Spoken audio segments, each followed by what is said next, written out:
Cruise news, an unfortunate situation as a passenger becomes violent. I'm going to get you the information that has been released on that. Plus, today's cruise news contains some major port updates to be aware of, with the safety of one port being called into question. And there is lots of other cruise news, and I'm going to get you all the updates fast coming up.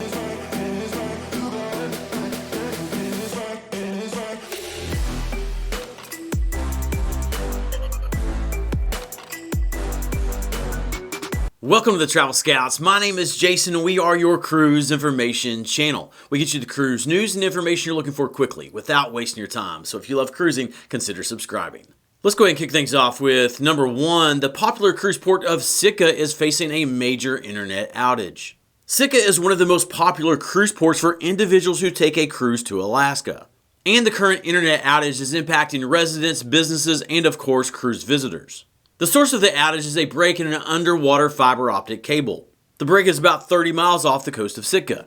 And according to experts, it could take around 2 weeks for it to be fixed and for internet to be restored. And then for Disney fans, number two, Disney Cruise Line will open bookings for their new ship, the Disney Destiny, starting on Friday.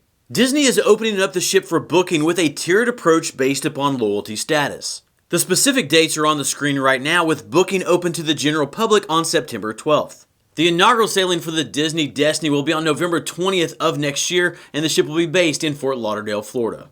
And speaking of new bookings, number three, Carnival Cruise Line just opened bookings for their 2026-2027 sailings out of Tampa Bay, Florida and Mobile, Alabama.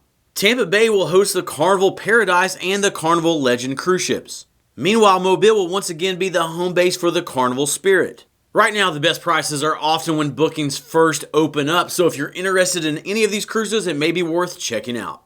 Moving on to number four, a lot of cruise passengers are expressing safety concerns regarding upcoming port visits to the nation of Turkey. This comes after multiple U.S. Marines were attacked by an anti-American group during a recent port call. During the time of the assault, the mob was chanting "Yankee, go home." This has led many cruise passengers to ask if it's safe for them to go ashore on their upcoming port call to Turkey. Dozens of cruise ships will visit Turkey in just the next month. These include Norwegian, Princess, Holland America, MSC, and loads more. It'll be interesting to see if there are any changes. Stay tuned. Then number five, Ritz Carlton's new ship, the 𝗂𝗵𝗃, has launched on its maiden voyage. The 𝗂𝗵𝗃 is an ultra-luxury vessel that holds 448 passengers. The inaugural sailing departed from Monte Carlo on Monday.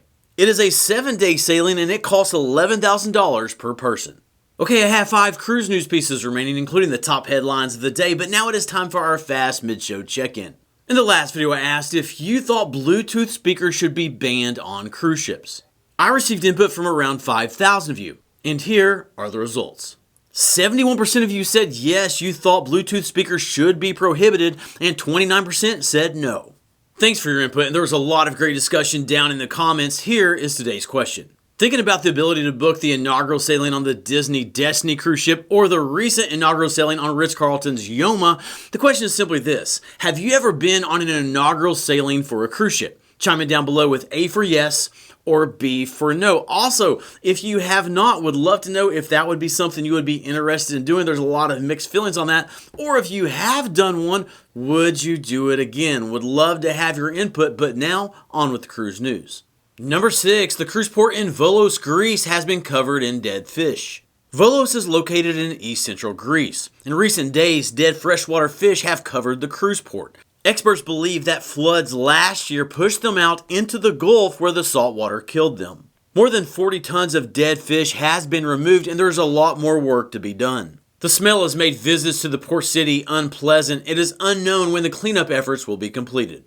Then number 7, media in Italy is reporting that MSC Cruises is in talks with a shipyard about building a new ship class that would be the largest in the world. Royal Caribbean's Icon of the Seas is currently the largest and it comes in at 248,000 gross tons.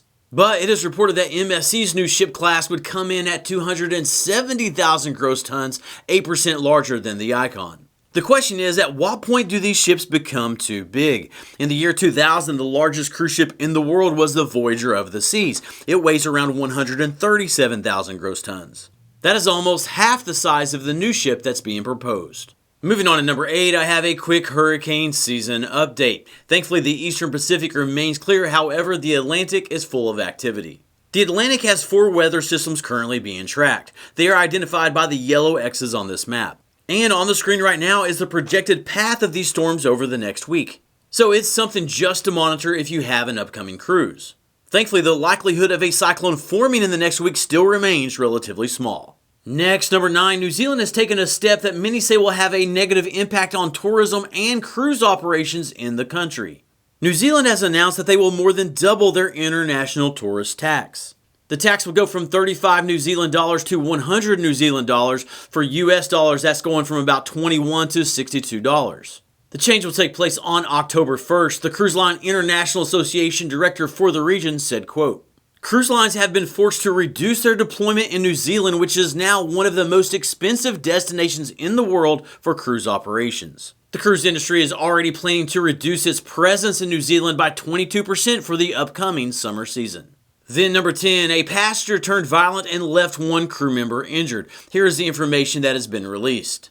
The incident took place on a Mediterranean cruise. A 57-year-old cruise passenger from Palermo, Sicily, was misusing the all-inclusive drink package. He was ordering drinks, but then he was distributing those to guests that were sitting around him. By policy, that is not permitted. A crew member noticed this and reminded him of the policy, and that is when tensions began to rise. Next, the passenger ignored the warning and continued to do the same with his drinks. The tensions then got out of control. The passenger then took a beer and poured it on the heads of 2 different waiters. He then used a bottle and began to strike one waiter in the face. He did this multiple times. The passenger was forcibly disembarked at the next port of call. The waiter received treatment at the onboard medical facility. Charges were filed against the cruise passenger. Thankfully, based upon reports, it doesn't sound like any of the injuries to the crew member are life-threatening. It does sound like some of the scars to their face could be permanent. Let's pray that they fully recover. Okay, subscribe and turn the notification bell on to stay up to date with the latest cruise news and information. The next video, it'll be coming out soon, but until then, keep on cruising and we'll catch you in the next video.